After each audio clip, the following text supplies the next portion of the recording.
ঈদের পর থেকে মোটামুটি মানসিক অশান্তিতে ভুগতেছিলাম। আবার নতুন করে শুরু হয়েছে শারীরিক অশান্তি। তো এই অশান্তিগুলা থেকে মুক্তি পাওয়ার জন্য আজকে একটু অভিনব পদ্ধতি অবলম্বন করলাম।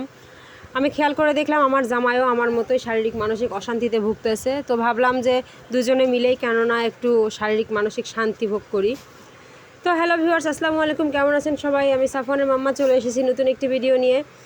আজকে একটু মনের মতো করে রান্না করব। ঈদের আগে থেকে চুলার পার মোটামুটি ভুলে গেছিলাম। প্রথমে আমার সাফওয়ান অসুস্থ, তারপর আমি, তারপর আমার জামাই, তারপরে ছোট ছেলে, একে একে পুরো পরিবার অসুস্থ হলাম। আর রেগুলার তো আম্মু রান্না করে দিয়ে যায়, এই জন্য একদমই বেঁচে যাই। আম্মু রান্না করে দিয়ে অফিস যায় আর আমি সারাদিন বসে বসে খাই, বাচ্চা কাচ্চা নিয়ে কোনো মতে দিন পার করি। এই একটা অবস্থা আমার। তো এর মধ্যে একটা কথা বলে রাখি, আমাকে আমার পরিবার পরিজনের অনেকেই বলে যে আমি আমার জামাইকে নিয়ে ঘর জামাই থাকি, আমি লোভী, আমার জামাই লোভী, এই জন্য শ্বশুরবাড়িতে পড়ে থাকে। ভাইরে ভাই, যার কষ্ট সেই বোঝে। আপনারা মুখ দিয়ে অনেক কথা বলতে পারবেন, চামড়ার ঠোঁট তো চাইলেই সব কিছু বলা সম্ভব, কিন্তু আপনারা একটু আমার জায়গায় দাঁড়ায় দেখেন তো, আমার দুটা বাচ্চা নিয়ে আমি যদি একা থাকি, আলাদা বাসা নিয়ে থাকি, আমার কি অবস্থা হবে। আমি শুধু আমার দুটো বাচ্চাকে একটু বড় করার জন্য এখানে পড়ে আসি। ভাই, আপনাদের কথাবার্তা হজম করি, আমি কিচ্ছু বলি না, তার মানে এই না যে আমার কানে কোনো কথা আসে না। আমার কানে সব কথা আসে। আপনারা কে কি বলেন, কখন কার কাছে কি বলেন, সব কথাই আমার কাছে আসে, কিন্তু আমি শুধু একটু ধৈর্য ধরে থাকি আর অপেক্ষা করতেছি সময়ের অপেক্ষা। ইনশাআল্লাহ সময় মতো আপনাদের সবার জবাব দিয়ে দিব। তো যাই হোক, ফিরে আসি মূল কথায়। আজকে ঈদের পর বাড়িতে আসার পর থেকে তো মোটামুটি গোস্তের ধুম লেগেই আছে। যেখানে যাই সেখানেই গোস্ত, বাড়ির পাশ দিয়ে গেলে সেই বাড়ি থেকেও গোস্তের গন্ধ বেরোয়, কোথায় দাওয়াত খেতে গেলে সেও গোস্ত রান্না করে, আমার বাসায় কেউ আসলে আমিও গোস্ত রান্না করি। তো সব মিলিয়ে মনের মধ্যে একটা গোস্ত ভীতি তৈরি হয়ে গেছে, গোস্ত আর সহ্যই করতে পারতেছি না। আর এই সহ্য করতে না পারাটা আমার মানসিক রোগ হয়ে গেছে, মানসিক যন্ত্রণায় ভুগতেছি আমি এই গোস্ত দেখে দেখে। আর শারীরিক কথা যেটা বলছি, শারীরিক যন্ত্রণা, হ্যাঁ শারীরিক যন্ত্রণা কি, এই মানসিক যন্ত্রণা ভোগ করতে করতে কয়েকদিন ধরে আমার পেটটা খুব ডিস্টার্ব করতেছে। সেটা কীরকম, যখন আপনার শরীর বলবে যে আমি আর খেতে পাচ্ছি না, মন বলবে আমি খেতে পাচ্ছি না, তারপরেও যদি আপনি জোর করে খান তাহলে আপনার পেট গড়বের হবেই। আর সেটাই আমার সাথে হচ্ছে। এই জন্য আমি বললাম মানসিক শারীরিক দুই যন্ত্রণাতেই ভুগতেছি। আর এটা শুধু আমার একার না, আমার জামাইয়ের সাথেও হচ্ছে।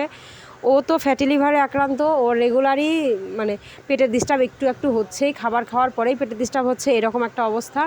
এজন্য আজকে চিন্তা করলাম যে একটু গোস্ত ভাত বাদ নিজের মতো করে একটু রান্না করে খাবো। এই জন্য সকাল থেকে একটু রান্নাবান্না করতে বসছি। একটু শুটকি ভর্তা করলাম মেইনলি, আর করলাম ডাটা চচ্চড়ি। তো রান্না শেষ করে যখন ঘরে আসলাম তখন এসে দেখি আমার দুই ছেলে এলোমেলো করে ঘুমাচ্ছে। দেখেন, ছোট ছেলেটা দোলনাতে ওর মামা ঘুম পাড়ায় দিছে, সে উপর হয়ে ঘুমাচ্ছে। আর বড় ছেলেটা খেলতে খেলতে বিছানাতেই ঘুমিয়ে গেছে। আমার ভাই কোনো মতে মাথার নিচে একটা বালিশ দিয়ে রাখছে। তো এটা হচ্ছে আমার দুঃখ, বুঝছেন। আমি যখন ছোট ছেলেকে সময় দেই তখন বড় ছেলে এরকম এলোমেলো করে ঘুমিয়ে যায় বা কান্নাকাটি শুরু করে দেয়। আবার আমি যখন বড় ছেলেকে সময় দেই তখন ছোট ছেলে কান্না করতে থাকে। আমি মা হয়ে সহ্য করি। আপনারা একটাবার চিন্তা করে দেখেন, আমি যদি একা থাকতাম তাহলে এই কষ্টটা আমার কতটুকু হতো। আর আমি একজন মা, আমার কানে বাচ্চার কান্না যে কতটা কষ্টের সেটা আপনাদেরকে বোঝাতে পারবো না। তো যাই হোক, শরীরটা খারাপ লাগতেছে, তাই রান্না শেষ করে ঘরে এসে দুঃখ ভারাক্রান্ত মনে একটু স্যালাইন খেয়ে বসে আছি। এর মধ্যে ওর বাবা লাঞ্চে আসলো। ওর বাবা আসার সময় বড় ছেলের জন্য বিরিয়ানি নিয়ে আসছে। আমার বড় ছেলেটা বিরিয়ানি খুব পছন্দ করে। তো ঘুম থেকে তোলার চেষ্টা করলো, সে উঠলো না। তো যাই হোক, এভাবে দিনটা তো চলেই গেল। এখন সন্ধ্যাবেলা একটু ও অফিস থেকে আসার আগে একটু নাস্তা বানাচ্ছি। তো আজকে নাস্তায় দিব একটু পাস্তা রান্না করব ভেবে আমি একটু পাস্তাগুলো প্রেশার কুকারে দিয়ে একটা সিটি দিয়ে নিয়েছি। এবার একটু ভাজতে আসছি, যেহেতু বাচ্চা কাচ্চা নিয়ে বোঝেনি তো সব কিছুই তাড়াহুড়া করে শর্টকাটে করতে হয়। তো এই যে মটরশুঁটিগুলো ব্যবহার করতেছি, এই মটরশুঁটিগুলো ফ্রিজে আগে থেকে ভাপ দিয়ে রাখা ছিল। আম্মু সারা বছর মটরশুঁটি এভাবে ভাপ দিয়ে ফ্রিজে সংরক্ষণ করে রাখে, তো সেখান থেকে খানিকটা দিয়ে দিলাম। তো পাস্তা রান্না করতে যেয়ে দেখলাম ঘরে সস শেষ হয়ে গেছে। ওর বাবাকে একটু সসও আনতে বললাম। তো আমার রান্না করা শেষ হতে হতে ওর বাবা চলে আসছে। আসার সময় একটু ড্রাগন নিয়ে আসছে, ড্রাগন ফল বাচ্চাদের জন্য। তো আমার বড়ো ছেলেটা একেবারে ফল পছন্দ করে না, এই জন্য সে মুখেই নিল না। আর ছোটো ছেলেটা চেটে পুটে ড্রাগন ফল খাচ্ছে। তো আজকের ভিডিও এই পর্যন্ত। সবাই ভালো থাকবেন, আর আমার ভিডিও যদি একটুও ভালো লাগে প্লিজ চ্যানেলটি সাবস্ক্রাইব করে দিবেন আর পাশেই থাকবেন। ধন্যবাদ।